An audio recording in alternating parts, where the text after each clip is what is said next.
Welcome to the second of a 5-part podcast series on this year's book for Visitation Parish, Stranger God by Richard Beck.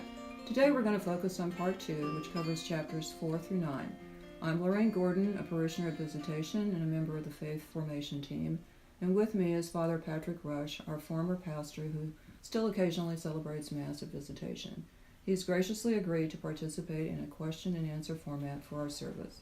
Father Pat, thank you so much for your willingness to participate in this experiment, as I don't believe Visitation's ever done an unedited podcast series before.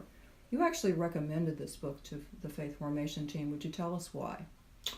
Well, I think we're now moving into that part of the book that prompted my recommendation.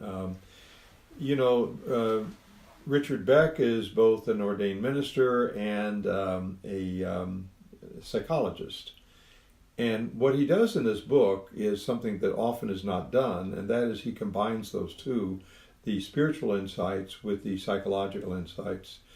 In this particular part, he's moving into the various emotions that oftentimes keep us from expanding our circle of friends and our circle of concern, which is what his book is all about. He grounds that with the reflection on Matthew 25, which he did in the first part, and with other reflections both from the scriptures and from the writings of the saints and lives of the saints, most especially St. Francis Xavier and St. Teresa of the Little Flower. So the combination, the blending of his spiritual background and religious background and theological background with his psychology background makes this a very useful book. It doesn't simply give us what we are supposed to be, how we are supposed to behave, but it tells us how to get there, what we have to engage in order to be the kind of person he sets out for us. Yeah, for me, there were clearly passages where his knowledge of what we Christians call the Old Testament and the New Testament really are, quite apparent. But there are sections too where, and sometimes he uses the language of a psychologist. He uses terminology which is, core disgust, socio-moral disgust, etc. Doesn't do that very often, and I was pleased not to run into a lot of that kind of diction. But I think where he actually does his best is where he uses both perspectives. And one passage that struck me was the one where he's writing about the scenes in the New Testament where Jesus has just cured a man with a withered hand, and his disciples have gone out into the wheat field to cull wheat in order to eat. Now, unfortunately, they both did those actions on the Sabbath, and they're criticized for that. And we know that story, and Jesus responds by saying, what would you do if a sheep fell in a ditch on the Sabbath? And so we can, I think, as Christians, remember that whole scenario. But what Richard does is he bores deeper. He goes into sort of why those actions were received so critically, and he talks about the way in which the authorities were criticizing Jesus because they themselves felt a sort of vulnerability. They looked at the man with the withered hand. They were whole, but kind of in looking at him, they saw maybe a potential reflection of themselves. They criticized the hungry disciples, but because they're well fed, but perhaps someday or at some point in time, they too could be hungry. So it's the idea that he sort of pushes a little further. He pushes beneath the surface. And he talks about why we sometimes do the things that we do, which we know we shouldn't do, or which are, which should be held up to scrutiny. And I think that that's really, really valuable in his approach. In these chapters, he identifies 3 emotions that he really thinks impede our practicing Christian hospitality, and those are disgust, contempt, and fear. So I'm going to pose a kind of complex question for you, but speaking first as a former pastor of several parishes, and then as a member of several larger communities like the church, our city, or even our country, how would you rank these in the harm they do in keeping us from reaching out to others? Well, he emphasizes, I think, the damage that contempt brings to a relationship, and the contempt that he uses the example of married couples who are angry at one another. When you hear contempt enter into the discussion, you know that that's hard to walk back from, because you've labeled the other person somehow in your mind, for whatever reason, as being less than you, and someone for whom you have contempt. The trigger that starts us moving down that line is oftentimes disgust. We're disgusted by the hygiene of another person. We're disgusted by the social graces or lack thereof of another person. And then we move from that to disgust, to contempt. Sometimes we move from that to fear. When we, I think people with disabilities, for example, he talks about them. We oftentimes begin with kind of a standing back from this, and then move to a certain fear of that other person, which is essentially a fear that I'm not capable of dealing with this other person. I'm not capable of dealing with this disability. So I don't think these three are mutually exclusive. I think they actually feed into one another. It's hard to rank one ahead of the other in terms of sequence. Oftentimes disgust is a first, but then sometimes they become we become fearful. Sometimes we become contemptful. In the process of doing that, those two kind of interact with one another as well. That's when we are fearful or contemptuous of groups, of ethnic groups, of racial groups, of groups that, for example, LGBT community groups, various ones like that. We become fearful and contemptuous at the same time. Right, I agree. It's kind of hard to sort of peel the phenomenon back so that you can isolate one from the other. But, when he speaks of disgust, he talks about how we're inhospitable to people who remind us of our physical needs and vulnerabilities. And he has I thought, a pretty fascinating sort of insight into how our society does not like to see any sort of hint of our mortality, so that when we obviously all our advertising is of relatively healthy, clean-shaven, whatever people, well-groomed people. But he says that, that sort of inability to really deal with mortality is one of the reasons that we shy away, for example, from the elderly or the physically disabled. And he said, we take these, he says, this is a quote from him, we hide these people in our homes, our hospitals, and institutions. We ignore them as they sleep on the street. They suffer so that we can keep our dirty little secret. And the secret we're keeping is that we too are mortal. We too are susceptible to these things. When I read that, I thought of a former bishop, Bishop John Sullivan, who was our bishop from 1977 to 1993. And Bishop Sullivan used to say, we need the poor more than the poor need us. And what he was talking about is the poor challenge us to be generous, to reach out of generosity. But I think you could expand it. I think Richard is saying much the same thing. We need those people who are vulnerable, those people who are aging, those people who have physical challenges. We need them more than they need us, because they remind us of our own physical challenges, which we are blind to, mm-hmm. and which we strive to remain blind to. Right. We certainly don't want to acknowledge them, mm-hmm. And that's, a process that we sort of resist in any way we can.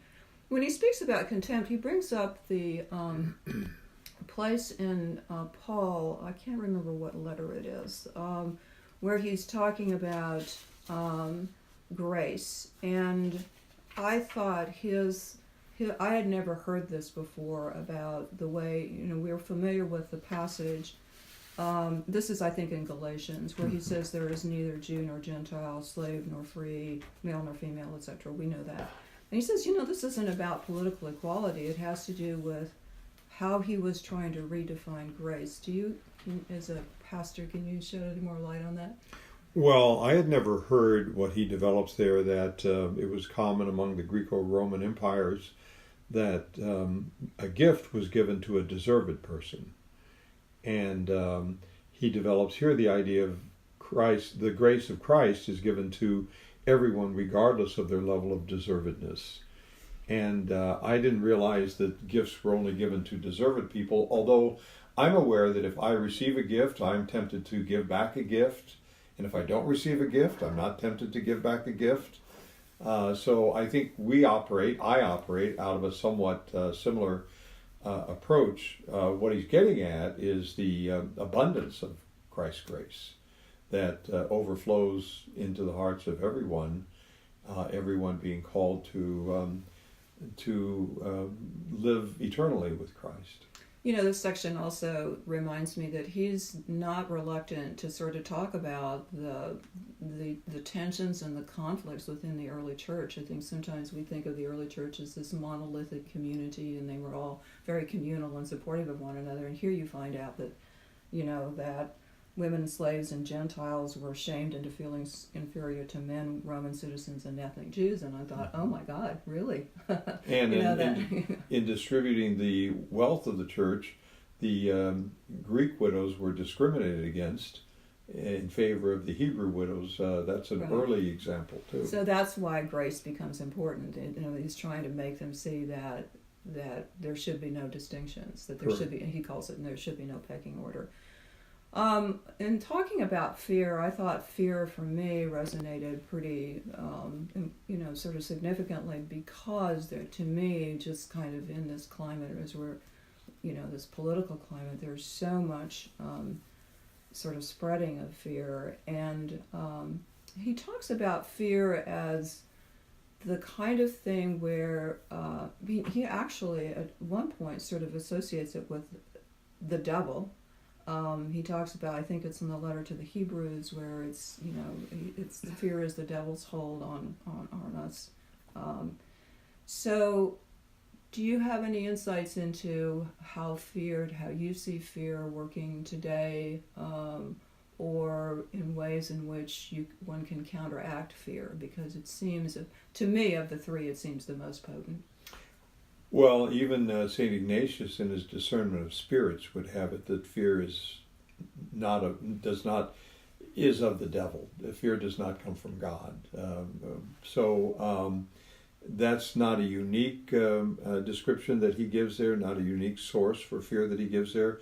I think throughout, I suspect he is a behavioral psychologist, and that's an American form of psychology. And in that, the premise is you can't change the way you feel, you change the way you behave, and as you develop as a habit that behavior, your feelings will follow. Mm-hmm.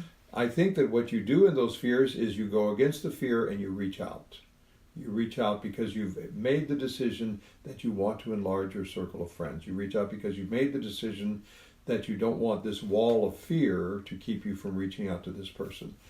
And as you first do it, you're going to still feel the fear. But as you do it as a pattern and you learn that you did it and you didn't suffer as a result of it, slowly that fear will diminish within you.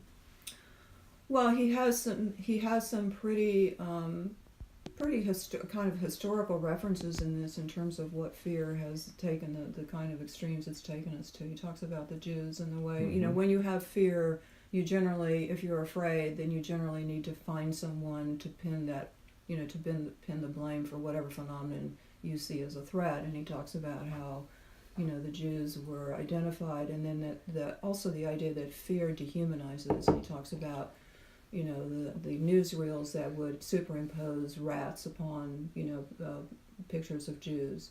And I think we see a lot of that today as well, where, we're told to fear certain groups of people, that they're going to bring diseases, that they're going to bring, gangs, et cetera, and it's insidious. I mean, it's really hard to counteract it. And in terms of, you're saying, how he sort of says change the behavior, I think the other thing that, as a theologian, he suggests is that, yes, we can change the behavior, and yes, sometimes, our fear can become sort of groundless, and we discover that in just repeating a generous act.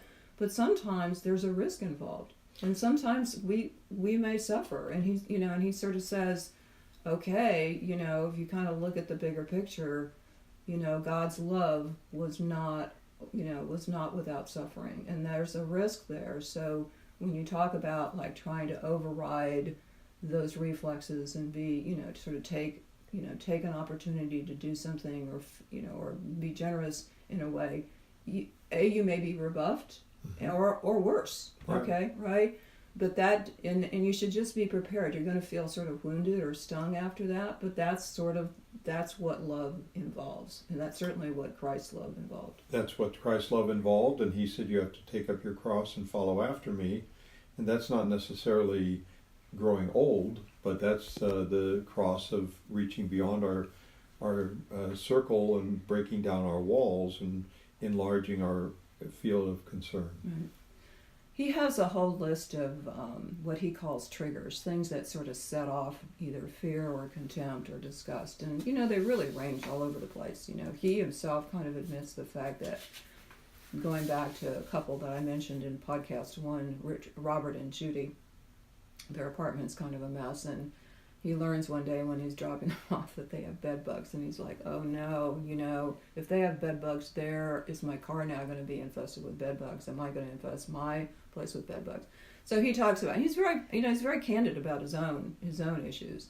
But he has like a whole sort of range of things that, from triggers of like, learning how someone votes, or learning that they have a habit like smoking, or learning that that they don't, or just experiencing that they don't have the kind of hygiene that you do. Did any of these seem, are these all sort of equal, or did you see that it just is an individual sort of? Well, I think they're all good triggers. I experienced a lot of those triggers myself, and I think by good triggers, I don't mean, but I'd be afraid of bed bugs also. I have to admit that. Yeah. But once again, he's making he's saying this is a decision of the heart to enlarge our circle of concern. And he's not saying that emotionally we're going to think this is really exciting to talk to this smoker for the next 20 minutes or 30 minutes. Right. But it's a decision that we make because of the importance of the other person, because of the importance of following after Jesus in sharing grace with people whom we otherwise might think, well, you don't deserve it because you smoke too much or drink too much, or you have poor hygiene, or whatever is the wall that we're building there.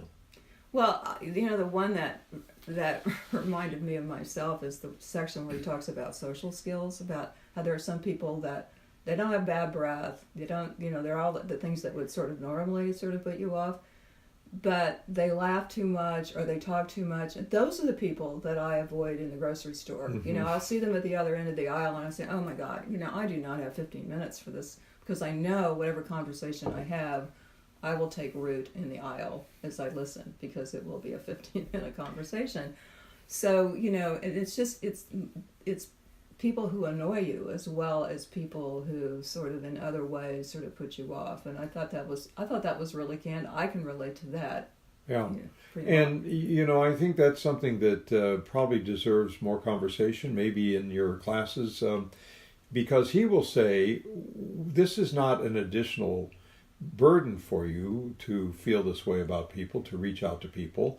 It is interacting well with the people who you normally interact with. Mm-hmm. Well, that 15-minute conversation could be an additional burden. So how do we connect those two approaches? I don't know, but it's something that would be interesting to hear in your class discuss. Yeah, I felt that when he talks, he has a whole section towards the end of part 2 where he's recounting what a woman said to him before one of his talks on hospitality, where she just said, you know what, I didn't think I was going to come.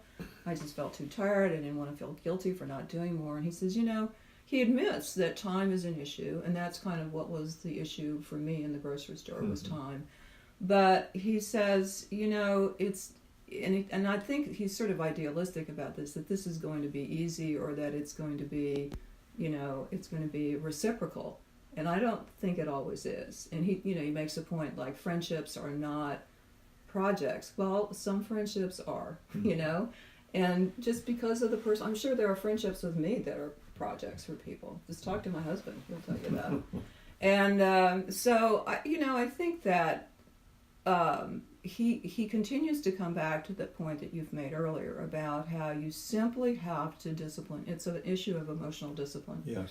And behavioral discipline, for that matter. And so I can see the psychologist in him coming out. So right now we're kind of at the end of our discussion of part 2, and I wanted to leave some thoughts for our listeners. In part 2, Richard has given a wealth of insight and a bullet list for self-reflection.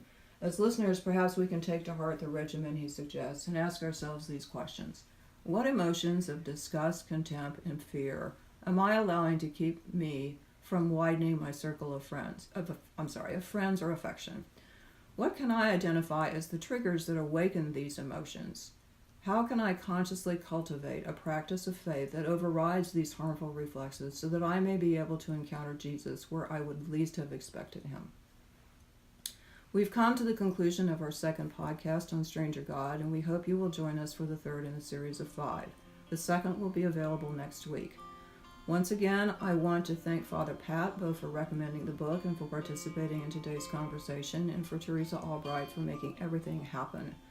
The Faith Formation team would love your feedback on this and other podcasts, so please feel free to leave a comment.